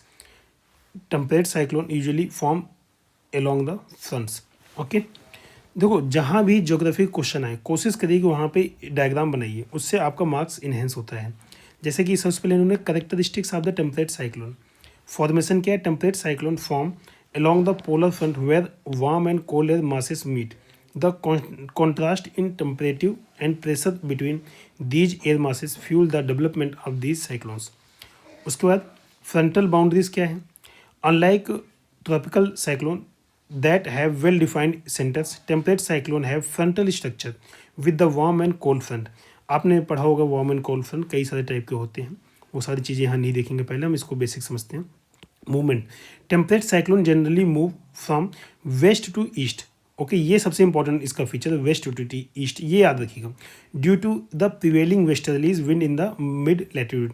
और आप लोग comment में बताइए कि जो tropical cyclone होता है वो क्या, उसकी डायरेक्शन क्या होती है मूव करने की, इसकी जस्ट अपोजिट होती है।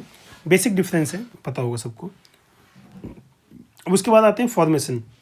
देखिए इन्होंने structure of the warm air temperate cyclonic बनाया है, तो ये आपको पता होना चाहिए, ये एग्जाम में आता है। मतलब ये बेसिक डायग्राम है साइक्लोन का। मतलब आप बेसिकली 2 लाइन खींचिए, ठीक है, सिंबल बनाइए, एक वार्म का हो गया, ठीक है, उसके बाद कोल्ड फ्रंट हो गया, ठीक है, उसके बाद वार्म और कोल्ड कैसे एक दूसरे पे मतलब प्रेशराइज कर रहे हैं, क्योंकि देखो जो कोल्ड फ्रंट होता है ना वो हैवी होता है, ठीक है, कोल्ड एयर हैवी होती है, तो ये फ्रंट और वार्म ठंडी होती है, तो ऑब्वियस सी बात है ये नीचे से प्रेशराइज करेगा इसको ऊपर जाने के लिए, तो वही चीज़ें कर रहे हैं, ठीक है।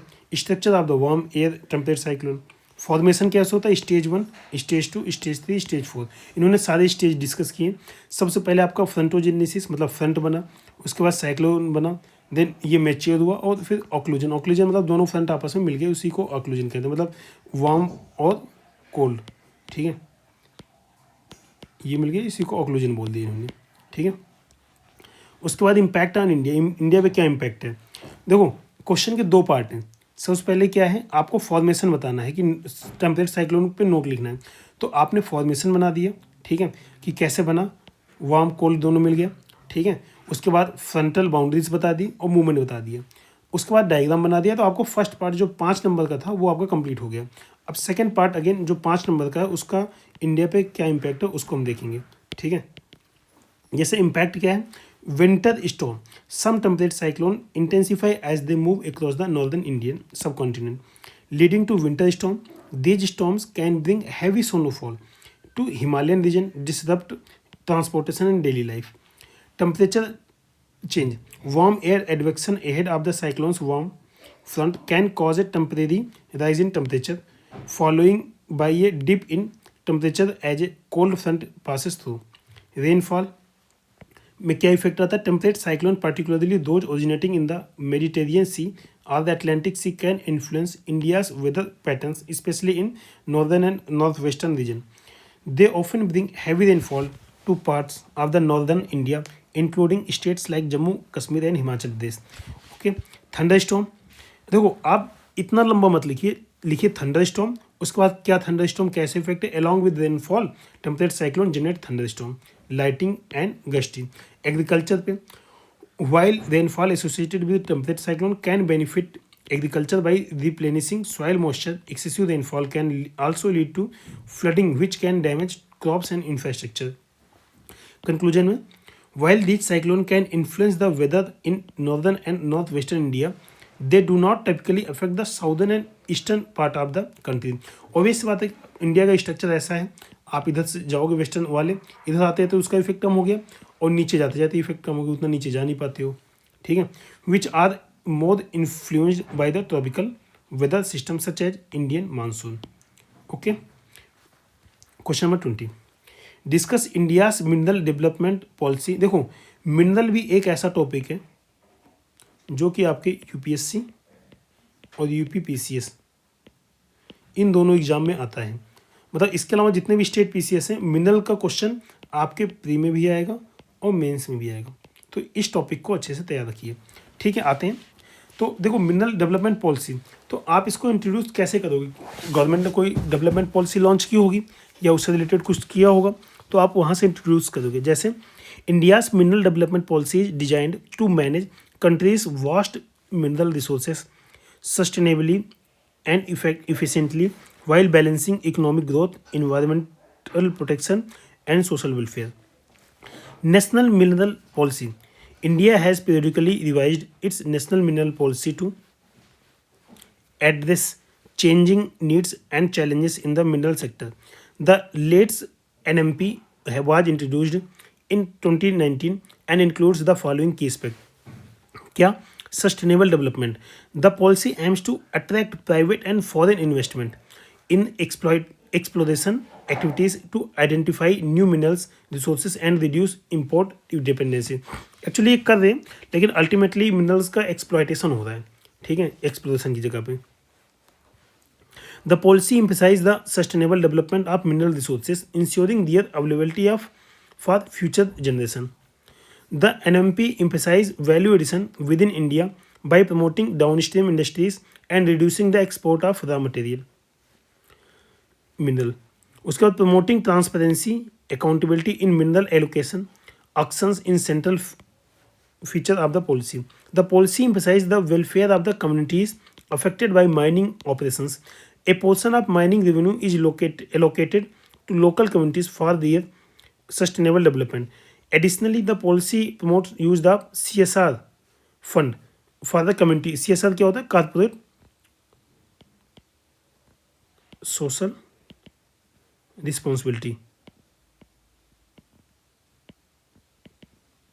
मतलब क्या है, 2% अपना प्रॉफिट का जो कंपनियां हैं वो ऐसे लोक कल्याण की चीज़ों में लगाती हैं जिसमें कम्युनिटी सर्विस होती है।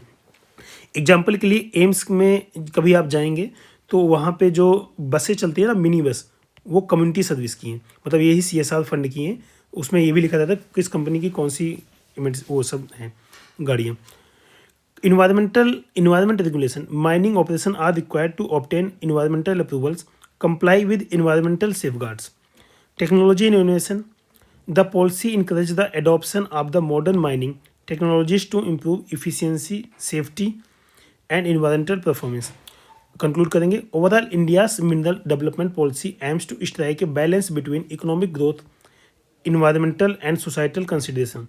It seeks to attract investment, promote sustainable mining practice, and ensure that mineral resources contribute to countries' overall development while benefiting local communities and protecting the environment. Okay, यहाँ पे हमारा सेक्शन बी कंप्लीट होता है। Section B के 10 question complete होते हैं और GS paper 1 2023 का कंप्लीट पेपर हो जाता है। Thanks for watching. Do like, share and subscribe this channel.